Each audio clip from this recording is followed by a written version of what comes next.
Dennis Rader presented himself to the world in every way as a regular guy. Dennis, who was born in 1945 and grew up in the Wichita, Kansas region, eventually married Paula in 1971 after serving a brief time in the U.S. Air Force. The couple had a son and a daughter, and they shared a home in Park City, a suburb of Wichita.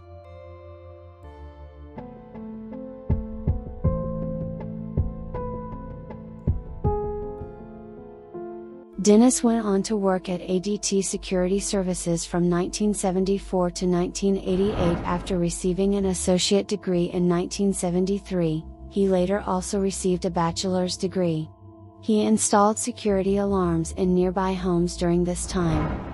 He later worked as a city compliance officer, and also held positions as Cub Scout leader, and president of the Christ Lutheran Church Council. Little did everyone around him know that he was leading a double life. When Charlie Otero, 15, and two of his siblings got home from school on the afternoon of January 15, 1974, they discovered a horrifying scene. Their parents, Joseph and Julie, both 38, and their two youngest siblings, Joseph Jr., 9, and Josephine, 11, had been brutally murdered in their Wichita home.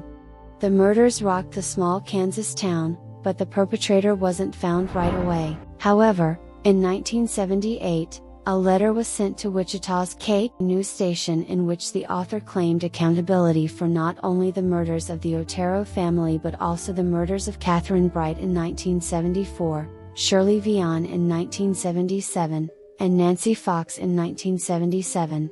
The murderer also suggested a moniker for himself in the letter, BTK, which stands for bind, torture, kill.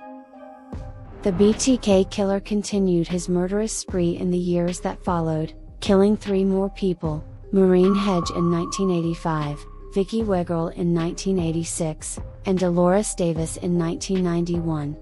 Additionally, he communicated with the media and the police while on this murderous rampage, mocking them. But then, unexpectedly, the BTK killings appeared to stop. And all of the associated homicide cases went cold. BTK didn't start interacting with the media and police again until 2004. He wrote a letter to the Wichita Eagle in March of that year claiming to have killed Vicki Wegerle in 1986. He even included images of the crime scene and a copy of her driver's license as evidence. He is back. For several months afterward, BTK continued to taunt the public by dispersing ominous images, physical proof from the murderer's crime scenes, and strange letters. But eventually, police got a break.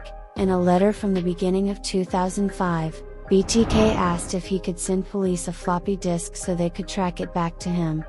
As a result, Wichita police ran a newspaper advertisement claiming that a floppy disk would be untraceable.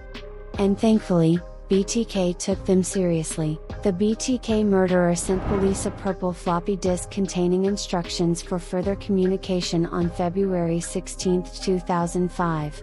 A quick internet search led the police to Dennis, and with the help of a search warrant that allowed them to compare DNA from his daughter's most recent pap smear to the DNA they already had on file, the police were able to identify their man. By early afternoon on February 25, 2005, Dennis Rader had been arrested. Dennis entered a plea of guilty to all 10 murder charges brought against him. On June 27, 2005, the day before his trial was set to start. He gave a detailed account of each murder during his confession, but he displayed little emotion or remorse, and he made no excuses. At the El Dorado Correctional Facility in Butler County, Kansas, Dennis Rader, 74, is still serving his sentences in solitary confinement.